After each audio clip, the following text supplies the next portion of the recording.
কাপড় টুপি কি রাসূলের মাথায় ছিল? কথা বলেন না কেন? ছিল। কিসের টুপি ছিল? লোহার টুপি।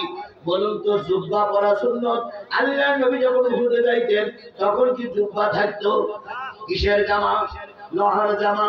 তাহলে কাপড়ের টুপি খুলে লোহার হেলমেট পরা যদি সুন্নত হয়, এই জুব্বা খুলে যদি লোহার জামা পরা সুন্নত হয়, ও বাংলাদেশের মুসলমানেরা, যদি এমন পরিবেশ আসে কাপড়ের টুপি খুলে তোমাকে লোহার টুপি পরতে হবে, জেনে নিও তুমি যত বড় ধর্মের হও না কেন, মাঝে মাঝে লোহার টুপি পরাটাও তোমার জন্য সুন্নাত। এই সুন্নাতের কথা বললে কিছু লোকের দাঁত মুখ শিখকে কি হয়? আপনারা নবীর উম্মত না,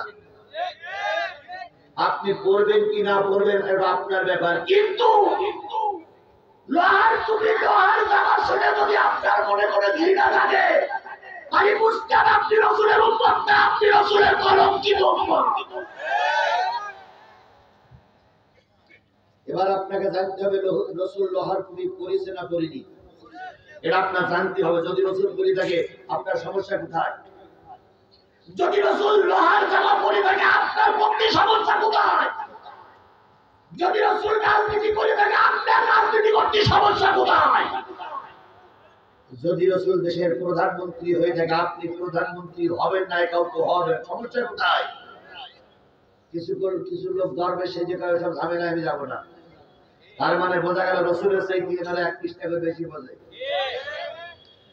রাসূল দিনের দাওয়াত দিতে গিয়ে জেল খাটেনি, এই কথা বলেন, রাসূল দিনের দাওয়াত দিতে গিয়ে জেল খাটেনি। তাহলে তুমি আর আমি জেল খাটা লাগবে না, তবে জেল খাটে তারা, অন্তত তাদের পক্ষে থাকো। তারপরে অনেকে এসব ঝামেলা আসতে চায় না। ভাই, ঈমান লিখে পাওয়া যায় না, বাজারে কিনতে পাওয়া যায় না, ঈমান আপনার অন্তরের ভিতরে। আল্লাহ রাব্বুল আলামিন বলতেছে, শোনো তোমাকে কিছু নিয়ম বলে দিলাম, অতীতের নবীদেরও নিয়ম বলে দিয়েছি, সুতরাং ওয়ালা তাজিদু লিসুন্নাতিনা তাহবিলা। সুতরাং তোমাকে আমি বলতেছি, তোমার বেলায় কোনো জুলুম করা হয়নি, বাড়তি কিছু দেওয়া হয়নি, অতীতের নবীদের যা দিয়েছি তোমাকে তাই দিলাম। এবার আল্লাহ পাক বলতেছে, আকিমিস সালাতা লিদুলুকিশ শামসি ইলা গাসাকিল লাইলি ওয়া কুরআনাল ফাজর। সুতরাং আমি তোমাকে বলতেছি, যখন সূর্য ঢলে পড়বে তখন থেকে নামাজ পড়া শুরু করো, ইলা গাসাকিল লাইলি, রাত পর্যন্ত।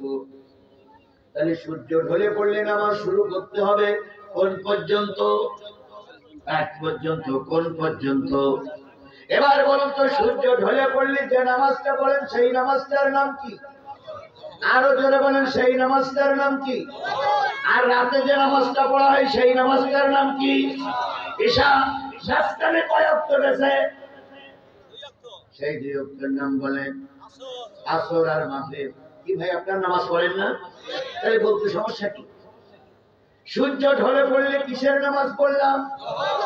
রাত হয়ে গেলে কিসের নামাজ পড়লাম? মাঝখানে দুই ওয়াক্ত নামাজ পড়লাম, কোন কোন ওয়াক্ত? তাহলে আসরের নামাজের ওয়াক্ত পাওয়া গেল, মাগরিবের ওয়াক্ত পাওয়া গেল, ঈশার নামাজের ওয়াক্ত পাওয়া গেল, এরপরে যোহরের ওয়াক্ত পাওয়া গেল। বলুন তো, যোহরের ফরজ নামাজ কয় রাকাত? এটা কোন জায়গায় লেখা আছে, কোরআনে না হাদিসে? সবাই মিলে বলেন, আরো জোরে বলেন। না, যোহরের ফরজ নামাজ 4 রাকাত কোরআনে কোথাও লেখা নেই। তাহলে যোহরের নামাজ কয় রাকাতের যদি পাইতে হয় কিসে খুঁজতে হবে? হাদিসে। কোথায় খুঁজতে হবে?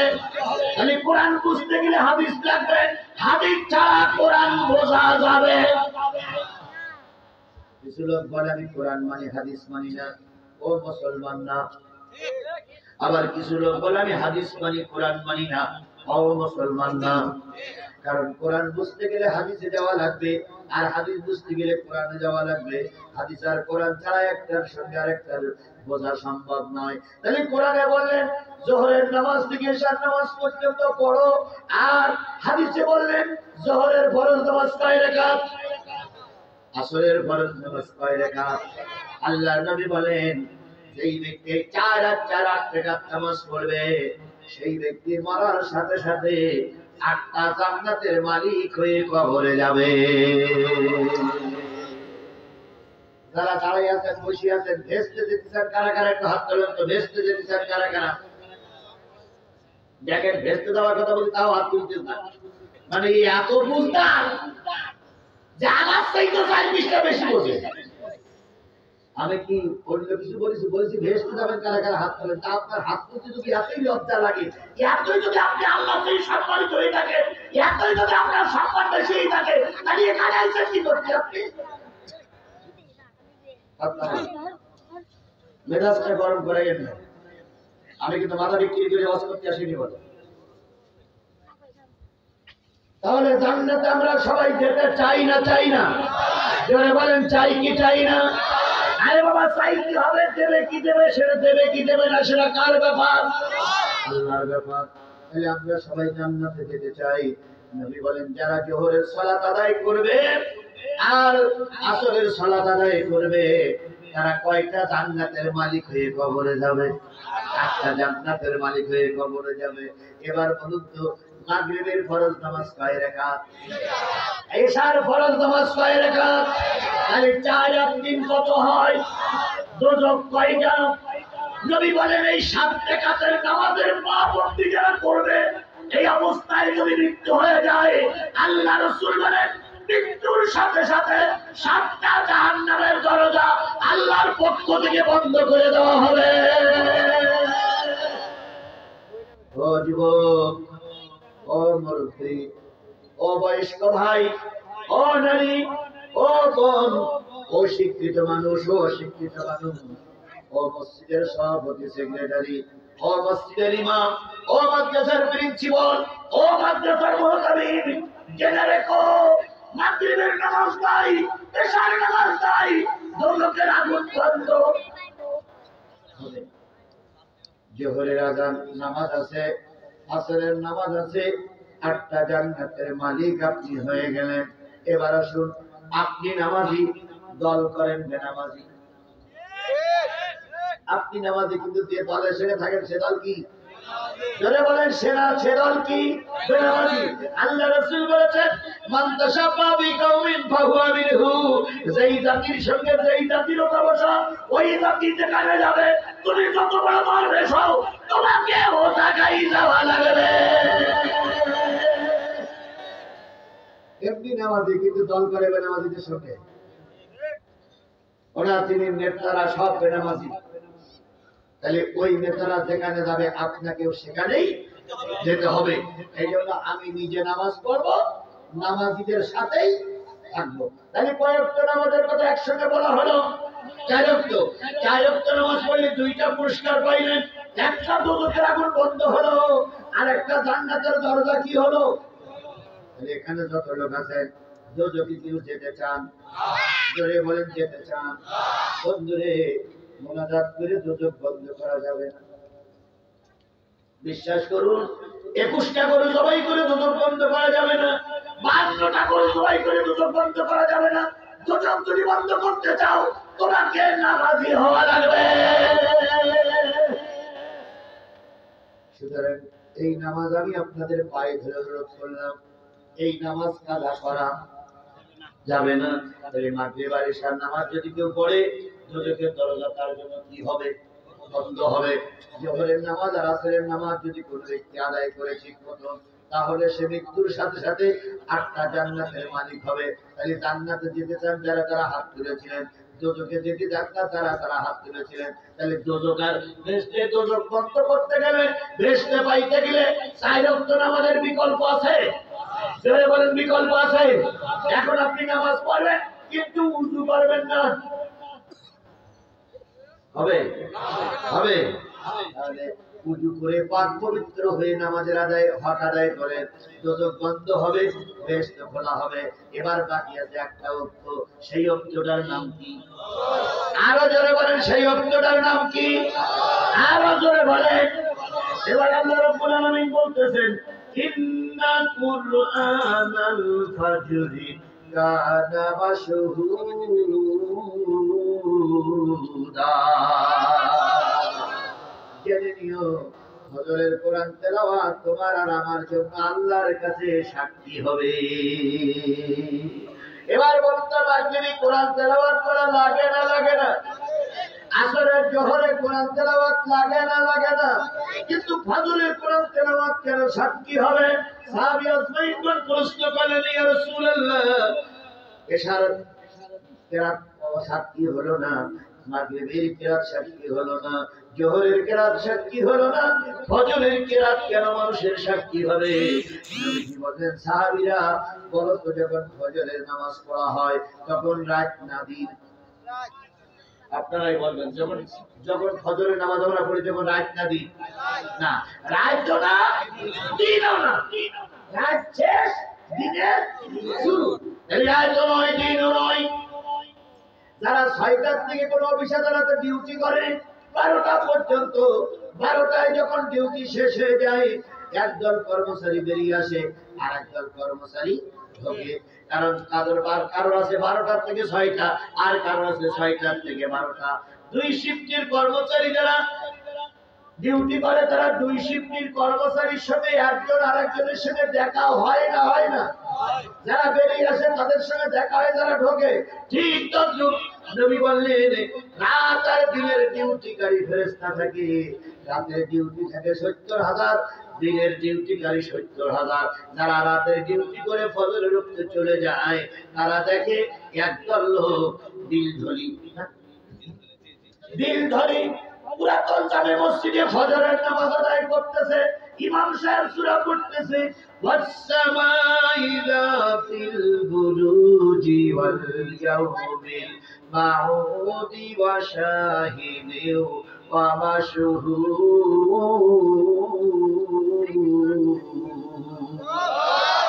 70,000 ফেরেশতা চলে যাচ্ছে, তারা দেখতেছে বিলঝরি জামে মসজিদে সূরা বুরুজ পড়া হচ্ছে। ওই 70,000 চলে গেল আর 70,000 নেমে আসলো।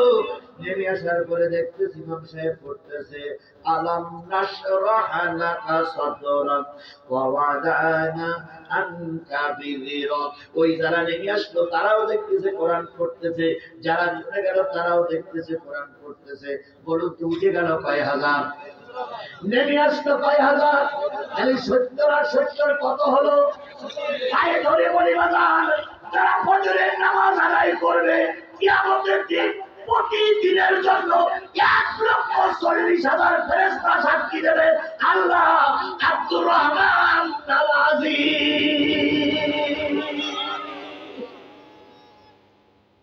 কয় হাজার সাক্ষী দিল? 1,40,000। তাই আল্লাহ বলতেছে,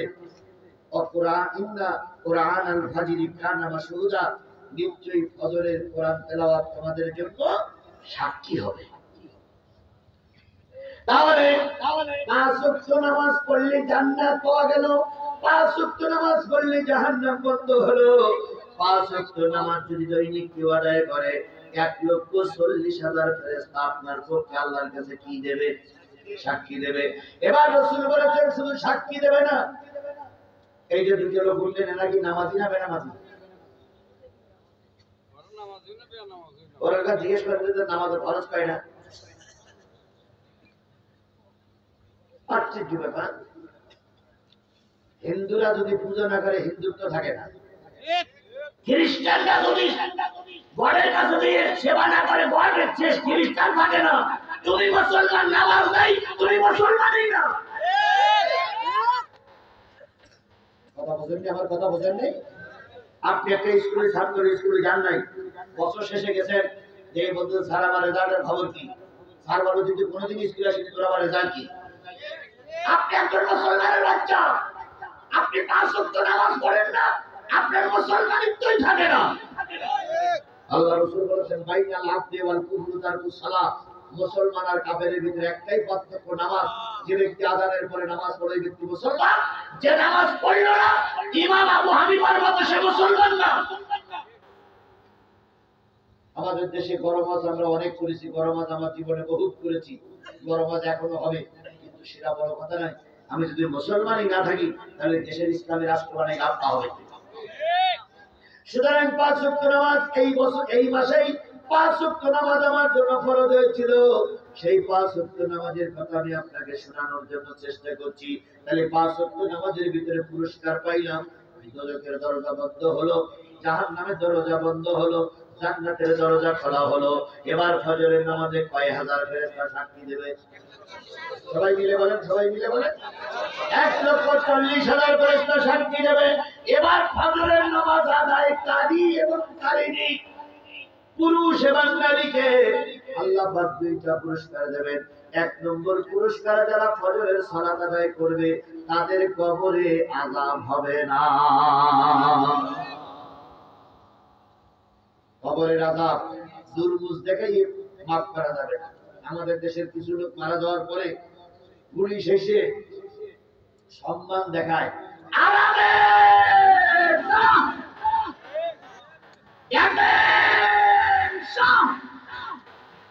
দেখেননি আপনারা? দেখেননি এইটারে কি বলে? রাষ্ট্রীয় সম্মান। রাষ্ট্রীয় সম্মান, সম্মানিত লোক পান, এটা আমরা চাই। কিন্তু আপনি নামাজ পড়েন নাই, যতই স্যালুট মারুন, স্যালুটের জোর কি? 5-7 জন কিয়র সাহেব আছে, এসে বাঁশি দেয় আর এমন জোরে লাঠি মারে কবর পর্যন্ত লাফাই ওঠে। আবার যাবার সময় গুলি করে। গুলি করে কি বোঝায়?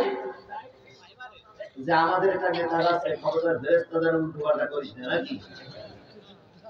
ফেরেশতা কয় তোর চাইতে উপরে স্যালুট আমার কাছে আছে।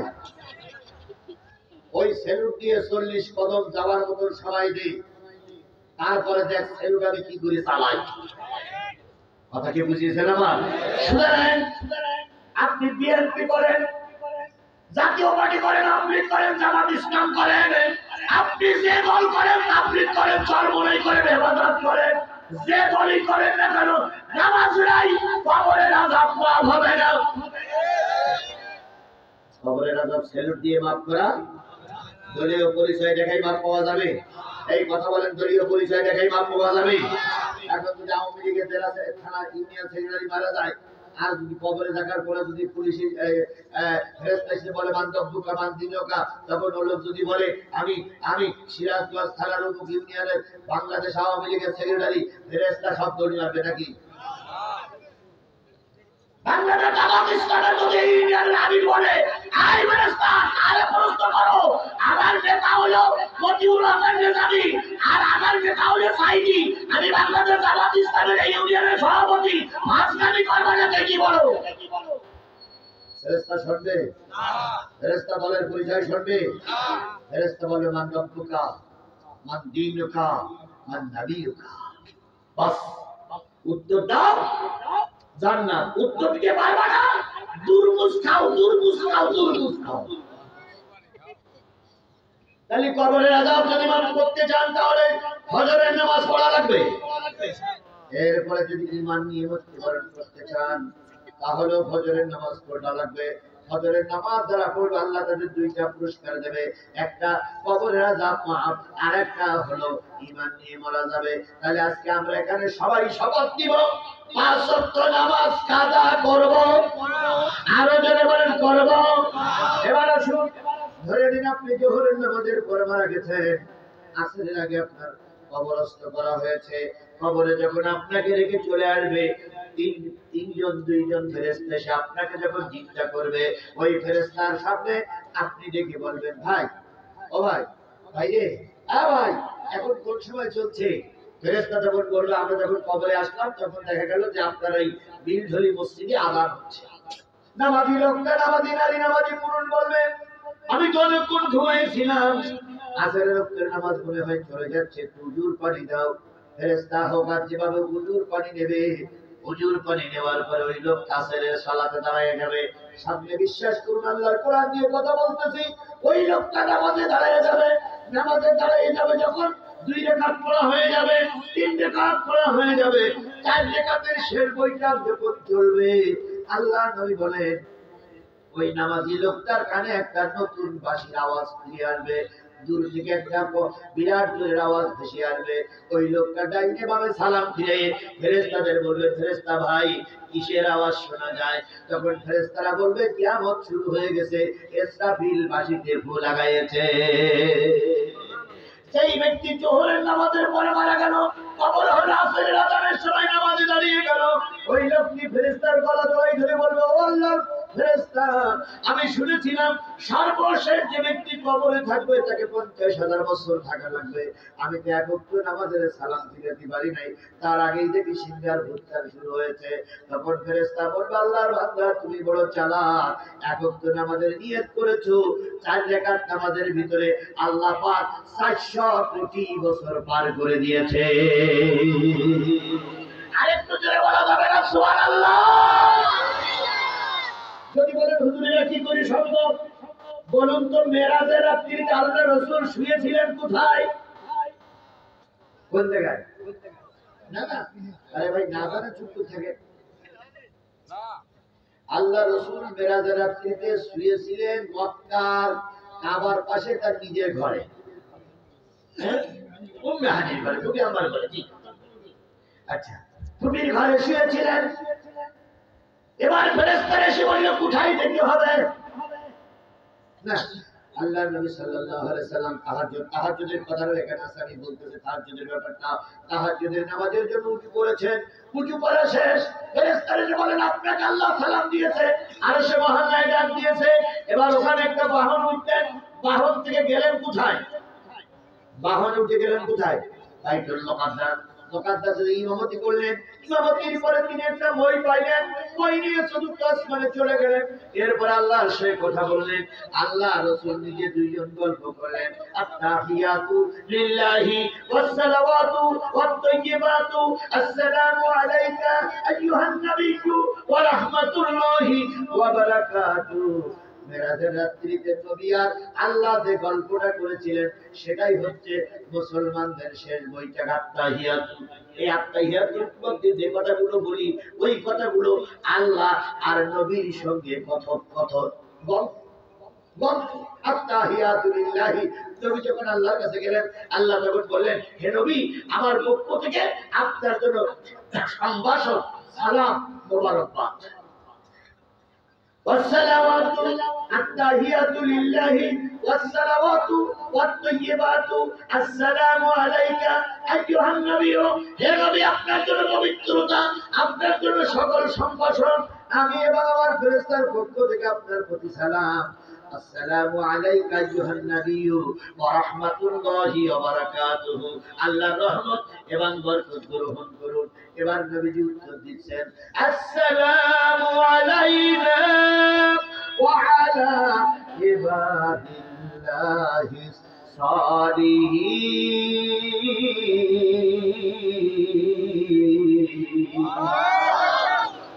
হে আমার রব, আসসালামু আলাইনা, আমি ইমাম আমার নেককার বান্দাদের পক্ষ থেকে আপনার উপরে সালাম। সুবহানাল্লাহ সুবহানাল্লাহ সুবহানাল্লাহ। আমার নেককার উম্মতের পক্ষ থেকে আপনার উপরে সালাম। আসসালামু আলাইনা ওয়া আলা ইবাদিল্লাহিস সালিহিন। আশহাদু আল্লা ইলাহা ইল্লাল্লাহ, আমি সাক্ষ্য দিচ্ছি আপনি ছাড়া আর কোনো ইলাহ নেই। এবার আল্লাহ এবং ফেরেশতারা সাক্ষী দিচ্ছেন, ওয়া আশহাদু আন্না মুহাম্মাদান আবদুহু ওয়া রাসূলুহু। আমি আল্লাহ সাক্ষী দিচ্ছি তুমি আল্লাহর পয়গম্বর এবং রাসূল। আমি ওই দিকে যাচ্ছি না। তাহলে আল্লাহর নবী উম্মে হানির ঘরের থেকে বেরিলেন, বাইতুল মুকাদ্দাসে গেলেন, চতুর্থ আসমানে গেলেন, জিবরাইলের সঙ্গে কথা বললেন, আজরাইলের সঙ্গে দেখা করলেন, বেহেশত দেখলেন, দোজখ দেখলেন। মুসা আলাইহিস সালামের কাছ থেকে ফিরে আসার সময় কয় ওয়াক্ত নামাজ ফরজ হলো? এই কথা বলেন কয় ওয়াক্ত নামাজ ফরজ হলো? এবার মুসা আলাইহিস সালামের কাছে শুনলেন যে কয় ওয়াক্ত, কয় 50 ওয়াক্ত। মুসা আলাইহিস সালাম বলেন আল্লাহর কাছে যে কমাই নিয়ে এসো, কমাই নিয়ে আসলো। আবার আসলো, আবার যাও, আবার আসলো, আবার যাও, আবার আসলো, আবার যাও। 5 বার আল্লাহর কাছে যাতায়াত করলেন।